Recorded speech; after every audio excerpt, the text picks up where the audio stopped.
Hey everyone, how's it going out there? Well, did you think we were done with Goldeneye after our last episode? Well, this is our last Goldeneye episode, because today we're going to be reviewing, since we aren't quite done with it, Goldeneye 007 for the Nintendo DS. Now, at first glances, this may appear to be just a port, a very watered down port of the Nintendo Wii game, but that's actually not the case. This game is a pretty good game in and of itself, so let's take a look and I'll show you what I mean. So here it is. This is Goldeneye 007 for the Nintendo DS. And as you can see, it's entirely different. The layouts are different. It has a map. Welcome to Russia. Completely different game. MI6 has given us the go-ahead on It's not just a port. And I think that's a good thing, because generally ports of Wii games or PS3 games did not look good on the DS. And if you want a good example, you should go look up the Lego Batman 2 DC Superheroes for the Nintendo 3DS, which is just a port of the console versions, and that you can really tell the difference. It's awful. So I thought they made a wise decision by making a completely unique game in and of itself. Now, of course, the plot is the same. It's just the layouts are different, as well as the controls and how you accomplish your missions. And one thing that's really different about this game is this game actually feels, looks, and plays a lot like the original game on N64, in that you have a health bar meter. The graphics are kind of pixelated like the original. Yet, for those of you who prefer the original, you would really enjoy this, because it fits very well in the style of the original game. And I really like that default-wise, you are given a map right from the very beginning. Tells you where your enemies are, as well as have little cutscenes and choose your weapons.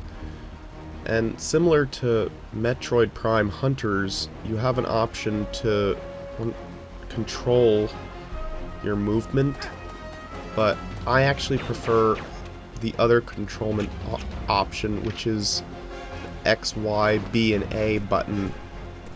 You know, you push X and B to move your gun up and down, and you push Y and A to aim right and left. And then to move, you use the D-pad.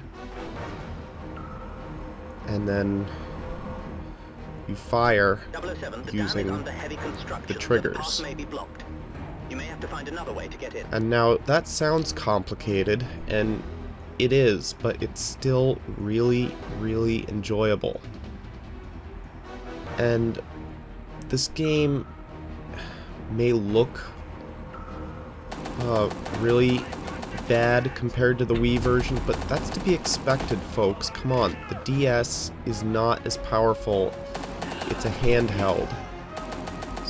And I've seen worse looking games on the DS than this, so don't tell me this game looks terrible. Yeah, I know there are parts of it that looks really pixelated, like The explosions, I agree, they could have done a little better on them because they look pixelated, but come on, you gotta admit, I think they tried this game.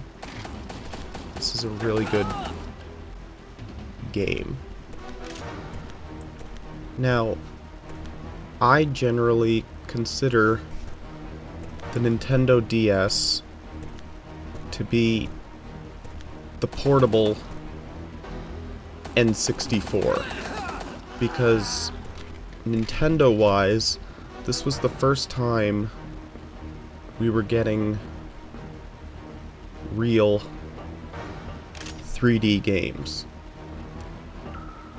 And the two game systems we had before this were the Game Boy Advance, which, you know, looked a lot like the Super Nintendo, and before that we had the Game Boy Color and the regular Game Boy, which looked a lot like the NES. In fact, there were ports of NES games for Game Boy Color, and there were ports of Super Nintendo games on the Game Boy Advance. So, yeah, the Nintendo DS is basically the N64 of handhelds. And as far as the 3DS goes, I can compare it mostly to the GameCube because it's not quite perfect yet, but it's much closer than this. So, yeah, that's where I think it is graphic-wise. This is comparatively to what the N64 was capable of.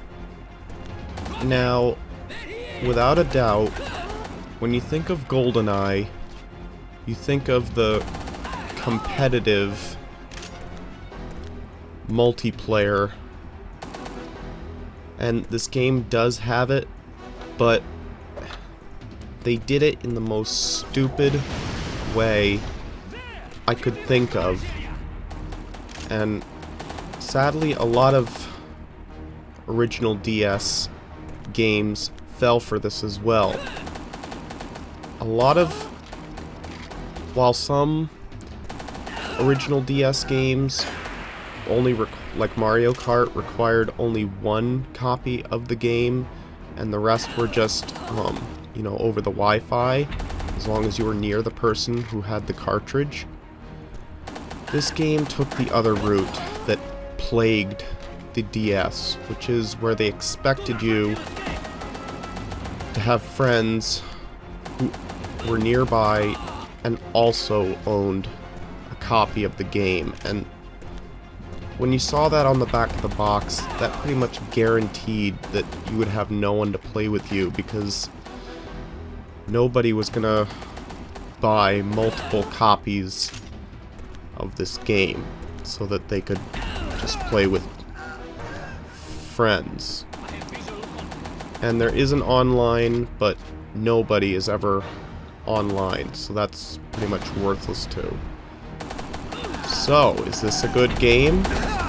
Yeah, as you can see, it's its own game. It's nothing like the Wii version at all. I mean, yes, it follows the same plot, but it's its own game in its own rights, and many things in this version as opposed to the Wii version are actually a lot more like the old N64 version. So, yeah, I recommend that you get this, and I'll see you next time. James Bond will return.